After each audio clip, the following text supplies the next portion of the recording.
श्री शिवाय नमस्तुभ्यम। अब सुनिए सावन मास महात्म्य में आगे की कथा। भगवान शिव देवी पार्वती से कहते हैं, इसके बाद एकाग्रचित होकर नंदादित्य का दर्शन करने के लिए जाएं। पूर्व काल में नंद नाम से प्रसिद्ध एक राजा हो चुके हैं, जो सभी लोगों को सुख देने वाले थे। उन धर्मनिष्ठ राजा के राज्य में अनावृष्टि, रोग और गरीबी आदि का भय किसी को नहीं था।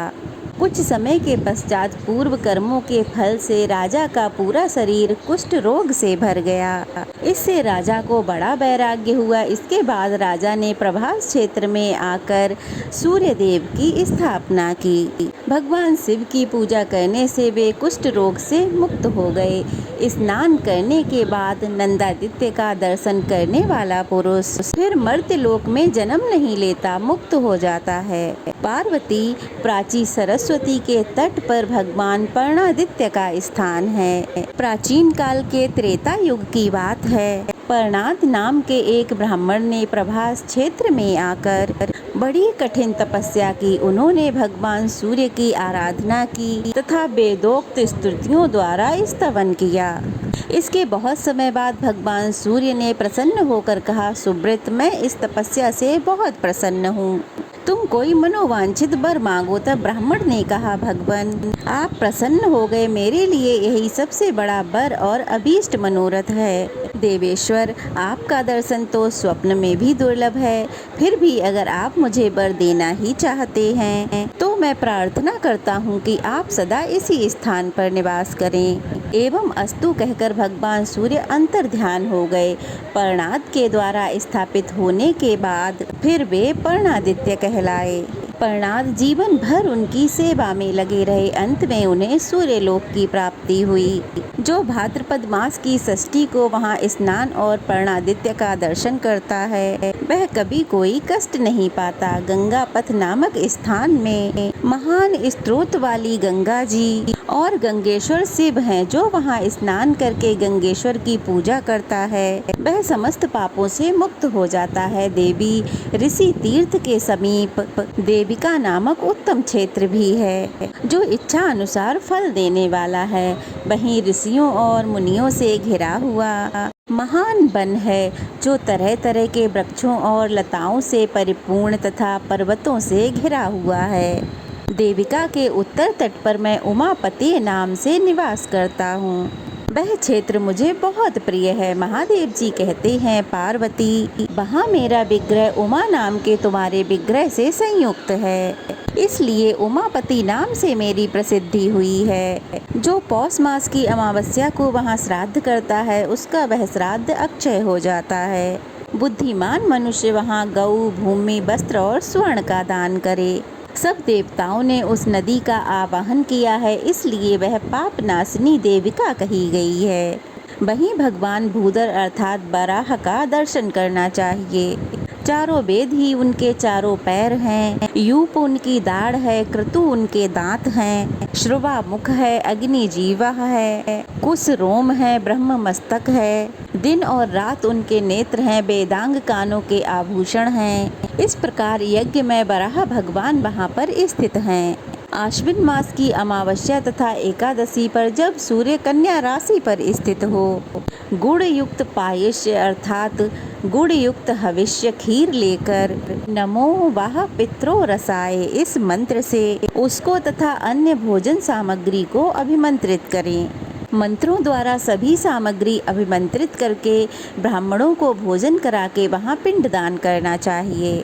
प्राचीन काल में समीमुख नामक एक ब्राह्मण हुआ करते थे। उसके विशाल नाम का एक पुत्र हुआ, जो बड़े भयंकर कर्म करने वाला था। उसने एकमात्र माता पिता की सेवा को छोड़कर कभी भी कोई सत्कर्म नहीं किया था। इसके बाद बहुत लंबे समय के बाद उसके माता पिता वृद्ध हो गए और जब उनकी मृत्यु का समय आया, उस समय वे रोग आदि से बहुत व्याकुल थे। विशाल प्रतिदिन जंगल में जाता और अपनी शक्ति का प्रयोग करता। शक्ति प्रयोग करके वह लोगों का धन लूट कर ले आता और उसी धन से वह अपने माता पिता और पत्नी का पालन पोषण किया करता था। कुछ समय बाद उसी मार्ग से तीर्थ यात्रा करने के लिए सप्तऋषि जा रहे थे। उन्हें देखकर विशाख ने अपना डंडा उठाया और उन्हें घुड़कते हुए कहा, रुको। वे मुनि बड़े ही शांत थे, ढेला पत्थर और स्वर्ण को एक समान ही समझते थे। शत्रु और मित्र के लिए उनके मन में एक जैसा भाव था। राग और द्वेष से वे सर्वथा दूर थे। उन्होंने आपस में बात करते हुए कहा कि हम लोगों के साथ इसका जो दर्शन और वार्तालाप हुआ है वह व्यर्थ ना जाए, इसलिए हमें इससे बात करनी चाहिए। फिर अंगिरा मुनि ने सावधान होकर कहा, तस्कर, थोड़ी देर के लिए शांत होकर मेरी बात सुनो। मैं तुम्हारे भले के लिए ही कह रहा हूँ। पहले तो ये बताओ, तुम्हारे घर में किस किस गोत्र के कौन कौन लोग रहते हैं? तब तस्कर बोला, मुने, मेरे घर में बूढ़े माता पिता और एक संतानहीन पत्नी है। चौथा मैं हूँ और पांचवा कोई नहीं है। अंगिरा मुनि ने कहा, तुम पाप से जो धन कमाते हो उसी से उन सब की पुष्टि हो रही है, इसलिए घर जाकर उनसे पूछो।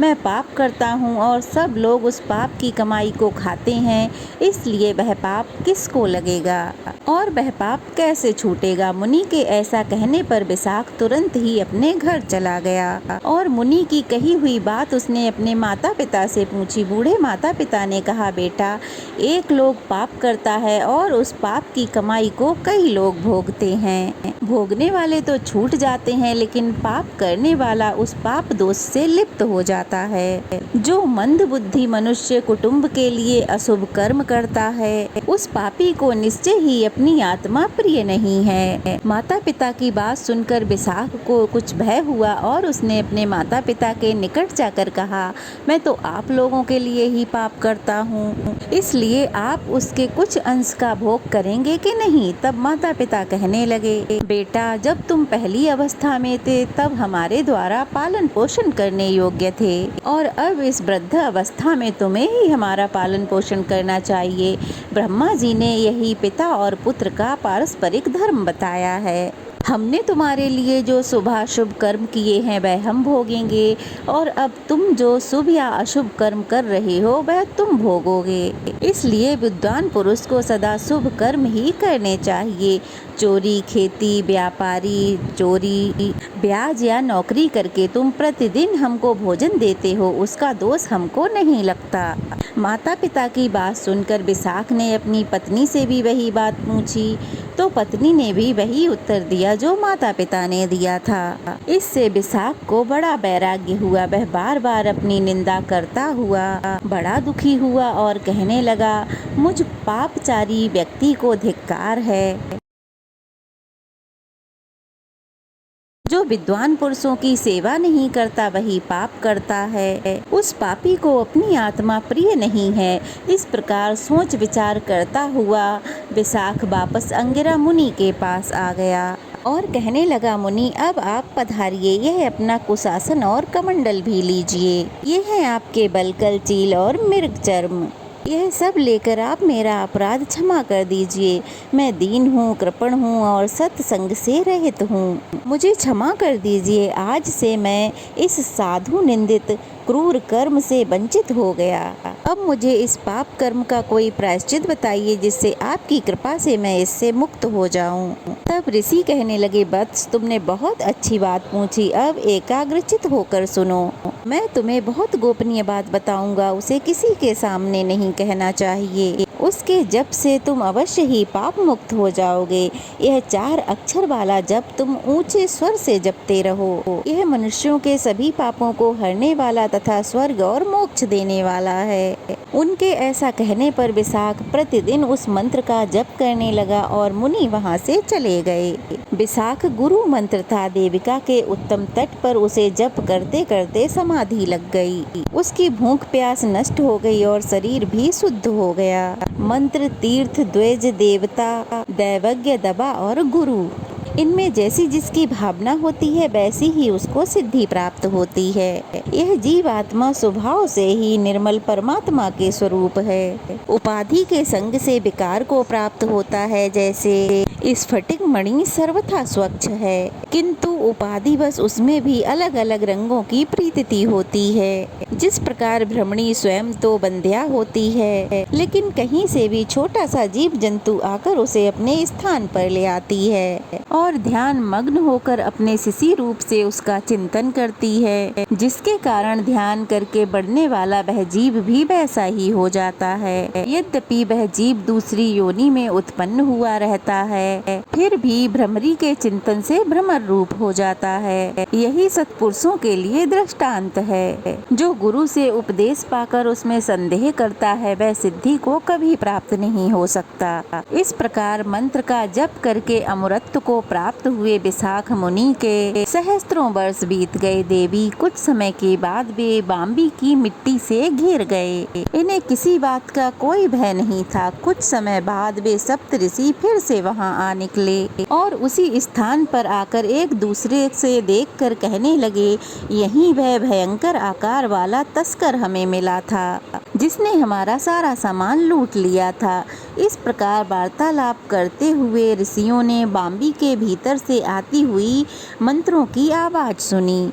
तब उन्होंने उस पर्वताकार बाम्बी को खोद डाला। उसके अंदर उसी मंत्र का जप करता हुआ विशाख उन्हें दिखाई दिया। उसे समाधि में स्थित जानकर योग संबंधी औषधियों को लेकर उन्होंने उसके शरीर में लेप लगाया।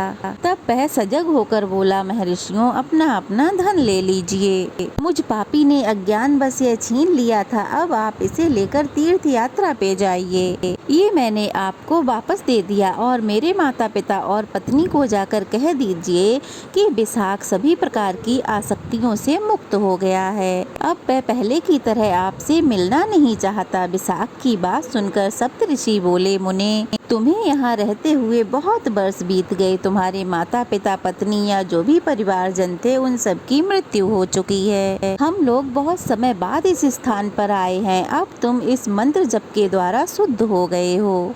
तुम एकाग्रता पूर्वक मंत्र का चिंतन करते हुए वाल्मीकि में स्थित रहे हो, इसलिए इस भूतल पर वाल्मीकि नाम से प्रसिद्ध होगे। तुम्हारी जीवा के अग्रभाग पर सरस्वती देवी स्वच्छंद निवास करेंगी और तुम रामायण काव्य का निर्माण करके मोक्ष प्राप्त करोगे। विशाख बोला, मुनिवरों, आप प्रसन्न होकर गुरु दक्षिणा स्वीकार कीजिए, जिससे मैं उर्ण होकर महान तप में संलग्न हो जाऊं। ऋषि बोले, ब्राह्मण, तुम सिद्ध हो गए, यही हमारे लिए गुरु दक्षिणा है। तुम फिर कोई मनोवांछित वर मांग लो। वाल्मीकि जी बोले, यदि आप मुझ पर प्रसन्न हैं और कोई वर देना ही चाहते हैं तो बताइए, यहाँ देविका नदी के सुरंग तट पर कौन से देवता स्थित हैं जो समस्त कामनाओं और फलों को देने वाले हैं। ऋषि कहने लगे, हे ब्राह्मण, यह सामने जो अनेक शाखाओं वाला वृक्ष है, इसकी ओर देखो। इसके मूल भाग में ब्रह्मा जी के अंश से उत्पन्न सूर्य देव स्थित हैं। कल्प के प्रारंभ काल से ही उनकी यहाँ स्थिति है। वे ही इस क्षेत्र के देवता हैं, उनकी आराधना करो। यहाँ 2 कोस तक का स्थान सूर्य क्षेत्र कहा गया है। यहाँ रहने वालों को निश्चय ही स्वर्गलोक की प्राप्ति होती है। उनकी बात सुनकर वाल्मीकि जी ने भगवान सूर्य की आराधना की। उस आराधना से प्रसन्न होकर भगवान सूर्य ने कहा, वत्स, कोई वर मांगो, मैं तुम पर प्रसन्न हूँ। इस पर वाल्मीकि जी ने कहा, हे प्रभु, आप यहाँ निवास करो। सूर्य देव ने कहा, आज मैं तुम पर बहुत प्रसन्न हुआ हूँ, इससे यह क्षेत्र मूल क्षेत्र नाम से विख्यात होगा। जो लोग उत्तरायण में यहाँ भक्ति पूर्वक स्नान करेंगे वे स्वर्ग लोक में जाएंगे। तिल मिश्रित जल से यहाँ तर्पण करने पर पितरों को गया समान संतोष प्राप्त होगा। जो मनुष्य भक्ति पूर्वक साग, मूल, गल, फली या फिर गुड़ से यहाँ श्राद्ध करेंगे वे परम मोक्ष को प्राप्त होंगे। कीट, पतंग, मृग, पक्षी यहाँ का जल स्पर्श करने मात्र से परम गति को प्राप्त होंगे। सावन मास की पूर्णिमा को मैं यहाँ तुम्हारे स्नेहवश निवास करूँगा। उस दिन जो यहाँ स्नान करके पितरों का तर्पण करेगा उसके 18 प्रकार के कोढ़ नष्ट हो जाएंगे। अब ये 18 प्रकार के कुष्ठ कौन कौन से हैं ये भी जानो। कपाल औदुंबर मंडल, विचर्चिका ऋक्षजीव, कट्टु किटिव सिद्म, अलस विपादिका दद्रु, सतारु विस्फोटक, पुंडरीक काकड़, काकड़ पापा चर्मदन और चर्म। ये 18 प्रकार के चर्म अवश्य ही दूर हो जाएंगे, इसमें कोई संदेह नहीं। ऐसा कहकर सूर्यदेव अंतर्ध्यान हो गए। वाल्मीकि जी ने पहले सूर्यदेव की आराधना, फिर रामायण काव्य का निर्माण किया। इसलिए उस परम क्षेत्र में सूर्यदेव का दर्शन अवश्य ही होता है और वहाँ इस परम कथा का पाठ भी अवश्य करना चाहिए। जय भोलेनाथ। उम्मीद है आज की कथा आपको पसंद आई होगी। पसंद आई हो तो वीडियो को लाइक करके शेयर करें, नए हैं तो चैनल को सब्सक्राइब करें। ओम नमः शिवाय।